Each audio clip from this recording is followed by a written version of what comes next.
Hi friends, అందరికీ కూడా నమస్కారం. నేను లక్ష్మీకాంత. మనం ఈరోజు ఇంకొక టాపిక్ గురించి డిస్కస్ చేద్దాం. చాలా బాగుంటుంది. ఈ బుక్లో మనకి 100 టాపిక్స్ అనేది డిస్కస్ చేశారు ఆయన. చాలా చాలా అద్భుతంగా ఉంటుంది. ఒక్కొక్క అతను చెప్పిన వర్డ్స్ అన్నీ మన హార్ట్కి చాలా టచ్ అవుతాయి అన్నమాట. నేను కూడా కొన్ని చదివాను. అవి మనం ఇప్పుడు చూద్దాము. చాలా ఇంట్రెస్ట్గా అనిపించి నేను ఇది చేద్దాం అనుకుంటున్నాను. ఏంటంటే friends, who will cry when you die. నువ్వు చనిపోయినప్పుడు ఎవరైనా నీకోసం నిజంగా ఏడ్చే వాళ్ళు ఉన్నారా? ఉండాలని మనం కోరుకుంటాం కదా, మనల్ని ప్రేమించే వాళ్ళు ఉండాలని. ఇప్పుడు చాలామంది ఎంతో మనకు సర్వీస్ చేస్తూ ఉంటారు. మన మన లైఫ్లో కానీ, మన పేరెంట్స్ కానీ, లేకపోతే మన స్నేహితులు కానీ వాళ్ళు చనిపోయినప్పుడు కొంచెం దగ్గరగా లేనప్పుడు మనం లోన్లీగా ఫీల్ అవుతాం కదా. దాని గురించి అంటే, నువ్వు చనిపోయినప్పుడు నిజంగా నీ కోసం ఏడ్చే వాళ్ళు కొంతమంది ఉన్నారా, ఉండేలాగా నువ్వు చెయ్యాలి అనేది ఇక్కడ ఈ టాపిక్, ఈ బుక్ ద్వారా మనం తెలుసుకోవచ్చు అనమాట. మనం ఎప్పుడు మన కోసమే తినడం, మన కోసమే సంపాదించుకోవడం అలా ఉంటుంది కదా. ఈ బుక్లో ఏం చెప్తారంటే వాళ్ళు, నీకోసం నువ్వు ఎలా జీవిస్తున్నావు, నువ్వు ఇతరుల కోసం ఎలా సహాయం చేస్తున్నావు, దానివల్ల నీకేంటి అనేది మనం దీని ద్వారా తెలుసుకోవచ్చు అనమాట. చాలా బాగుంటుంది. ఇక్కడ ఏంటంటే చాలా టాపిక్స్ డిస్కస్ చేశారు. మనం కొన్ని టాపిక్స్ జస్ట్ అలా చెప్పుకుంటూ వెళ్ళిపోతాను. జీవితం చాలా చిన్నది, కానీ మనం వృధా చేస్తాము. మనం ఇంకా చాలా టైం ఉంది అనుకుంటూ ముఖ్యమైన పనులు, ఆనందం, ప్రేమ అన్నీ మిస్ అవుతూ ఉంటాం అనమాట. పోస్ట్పోన్ చేస్తూ ఉంటాం. కానీ నిజానికి ప్రతిరోజు మన జీవితం తగ్గిపోతూనే ఉంటుంది. మన జీవితంలో ఒక్కొక్క డే మనకి 100 సంవత్సరాలు అనుకోండి. మనం ఎప్పుడైతే పోస్ట్పోన్ చేయడం కానీ ఏదైనా ఏదైనా సరే మన లైఫ్లో రేపు చేద్దాంలే, ఎల్లుండి చేద్దాంలే, తర్వాత చేద్దాంలే, దానికి టైం రావాలి అనుకుంటూ పోస్ట్పోన్ చేస్తూ ఉంటాం అనమాట. కానీ నీకున్న ఇయర్స్లలో ఒక్కొక్క రోజు తగ్గిపోతుందన్న విషయం మనం గమనించట్లేదన్నమాట. అది ఇక్కడ స్పష్టంగా ఆయన చెప్తారనమాట. ఇంకొకటి ఏంటంటే, బిజీగా ఉండడం కాదు, మీనింగ్ఫుల్గా ఉండడం ముఖ్యం అనమాట. చాలామంది బిజీగా ఉన్నామని చెప్తూ ఉంటారు. కానీ నువ్వు నిజంగా నీ జీవితాన్ని అద్భుతంగా జీవిస్తున్నావా? నీ జీవితాన్ని అద్భుతంగా జీవించినప్పుడు ఆ క్షణాలు ఏమున్నాయి అనేది, అద్భుతంగా గడిపిన క్షణాలు ఏవైనా ఉన్నాయా అనేది మనం ఇక్కడ చూడాలి అని చెప్తారనమాట. రోజంతా పనుల్లో పడిపోవడం జీవితం కాదు. మన పని వల్ల, మన ప్రజెన్స్ వల్ల ఎవరికైనా వాల్యూ అనేది యాడ్ అవుతుందా? మనం పని చేస్తున్నాము, ఇంకొకరికి యూజ్ అవుతుందా, లేకపోతే ఇంకొకరికి మన మాటలు ఉపయోగపడుతున్నాయా అనేది ఇక్కడ చూసుకోవాలి. అదే అసలైన జీవితం అన్నమాట. ఇక్కడ ఇంకోటి ఏంటంటే, ఇతరులను ఇంప్రెస్ చేయడం ఆపు. మనం ఎక్కువగా ఇతరులను ఇంప్రెస్ చేయడానికి ఏదేదో తహతహలాడుతూ పోతూ ఉంటాం అనమాట. మన డిసిజన్స్ చాలాసార్లు మన కోసం కాదనమాట. కొన్ని ఇతరుల కోసం చేసేస్తూ ఉంటాము. వాళ్ళు మనల్ని పొగడాలి, చేయాలి అన్నట్టుగా చేసేస్తూ ఉంటాం అనమాట. అది ఇక్కడ చెప్పడం జరిగిందనమాట. ఇతరులు ఏమనుకుంటారో అన్న భయంతో తీసుకుంటాం కొన్ని. ఓకే, ఇప్పుడు వేరే ఏదైనా ఎక్కడికైనా వెళ్ళాలి, సరే వెళ్ళకపోతే బాగుండదు కదా అనేసి సరైన వాళ్ళ కోసం మనం డిసిజన్ తీసుకుంటూ ఉంటాం అనమాట. మనకి ఇష్టం ఉండదు ఆ ప్రోగ్రామ్, కానీ మనం వెళ్ళాలనిపిస్తూ ఉంటుంది అనమాట. ఆ ఫంక్షన్లో అవ్వచ్చు, లేకపోతే వేరే ఏదైనా కావచ్చు. అలా ఇది చెప్పడం జరుగుతుందనమాట. ఇలా బ్రతికితే మనం నిజమైన సెల్ఫ్ మిస్ అవుతాం అనమాట. అలా బతికినప్పుడు మనల్ని మనం మిస్ అవుతూ ఉంటామని చెప్తున్నారనమాట. ఇక్కడ ఇంకా ఏంటంటే, చిన్న అలవాట్లు పెద్ద మార్పులు తెస్తాయన్నమాట. ఒక్క రోజులో లైఫ్ ఏం చేంజ్ అవ్వదు, కానీ రోజు చిన్న మంచి అలవాట్లు పెడితే కాలక్రమేణా పెద్ద మార్పు వస్తుంది అనమాట.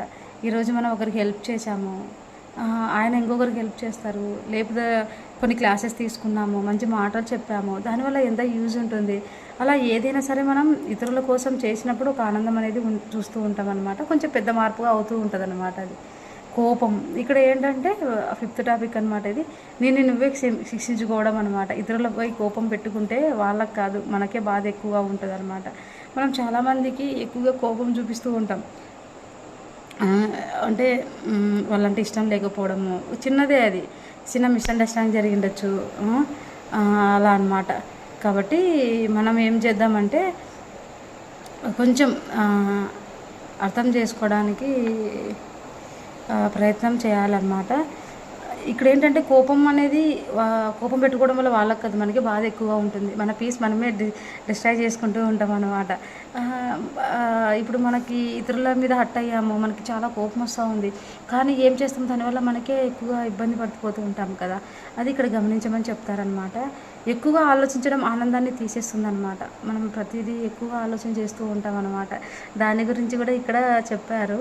ఎక్కువగా మనం మిస్ అవుతాం ఆనందాన్ని అనమాట. ఎక్కువగా ఓవర్ థింకింగ్ చేయకూడదు దేని గురించి కూడా అనేసి ఇక్కడ చెప్పారు. ఓవర్ థింకింగ్ వల్ల సింపుల్ విషయాలు కూడా కాంప్లికేటెడ్ అవుతాయి అన్నమాట. ప్రస్తుతం ఉండాల్సిన ఆనందం మిస్ అవుతుంది, అంతే కదా. ఇప్పుడు మనం ఏదో ఒక చక్కగా సినిమా చూస్తున్నాము, ఎంజాయ్ చేస్తున్నాము, ఎవరో గుర్తొచ్చారు మనకి, అది మిస్ అవుతాం కదా. ఈ అద్భుతమైన ఆనందమైన క్షణాలని మిస్ అవుతాం కదా. అలా అన్నమాట. ఒక చక్కటి గేమ్ ఆడుకున్నాము, ఏదో ఒకటి అలా మిస్ అవుతూ ఉంటాం అన్నమాట ఓవర్ థింకింగ్ వల్ల. నిజమైన సంపద ఏదో ఇక్కడ చూడాలి. మనసులోని శాంతి డబ్బు పేరు కన్నా కూడా మనసు ప్రశాంతంగా లేకపోతే అది సంపూర్ణ జీవితం కాదు. పీస్ ఉన్నవాడే నిజమైన రిచ్ అనమాట.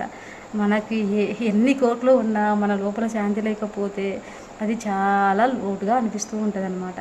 ఇది కూడా డిస్కస్ చేశారు ఆయన. ఇతరులకు సహాయం చేయడం వల్ల జీవితంకి అర్థం ఇస్తుందన్నమాట.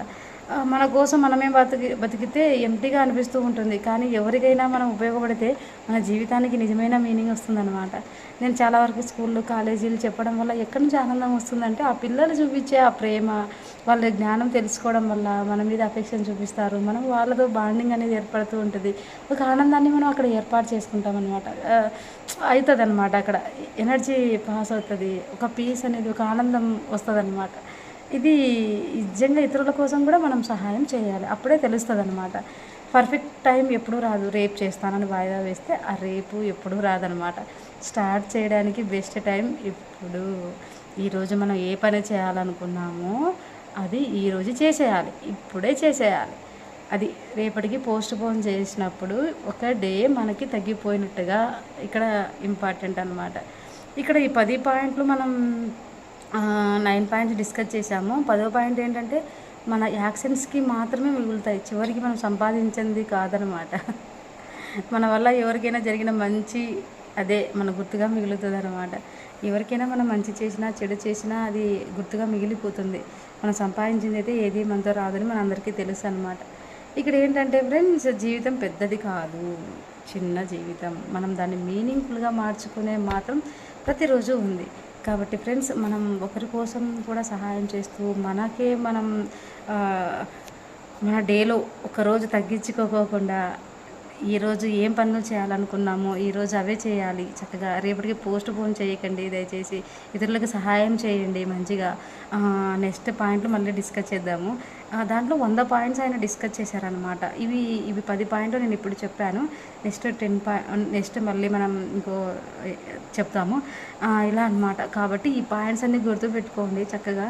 ఈ పాయింట్స్ అయితే ప్రతిదీ అందరికీ తెలుసు. స్పిరిచువల్గా ఉన్న వాళ్ళకి, ఫిజికల్గా ఉన్న వాళ్ళకి, కొంతమందికి కొన్ని పాయింట్స్ తెలియకపోవచ్చు అనమాట. స్పిరిచువల్గా ఉన్నప్పుడు మనం ఆల్రెడీ బుక్స్ చదివి ఉంటాము, జ్ఞానం తెలుసుకుంటూ ఉంటాము, అలా ఇలా మనకు తెలుస్తూ ఉంటుంది అనమాట.